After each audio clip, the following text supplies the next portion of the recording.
মাননীয় বিরোধী দলের নেতা। ধন্যবাদ মাননীয় স্পিকার। আমি জনাব মির্জা ফখরুল ইসলাম মাননীয় মন্ত্রী এবং সংসদ সদস্য যে প্রস্তাব উত্থাপন করেছেন আমি তাকে সমর্থন করছি। এই দেশ আমাদের সবার, আমরা সকলেই স্বাধীন পররাষ্ট্রনীতির কথা বলে থাকি।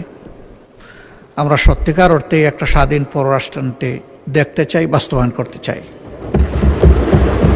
এই ক্ষেত্রে বিরোধী দল হিসাবে আমাদের যেটুকু করণীয়, আমরা সরকারকে আশ্বস্ত করছি যে আমরা সকল সহযোগিতাই করব। সব কিছুর উপরে আমাদের প্রিয় দেশ, যে দুটি দেশ সফরের মধ্য দিয়ে তার সরকারি সফর শুরু হলো, দুটি দেশই আমাদের দীর্ঘদিনের বন্ধু এবং তারা পরীক্ষিত বন্ধু।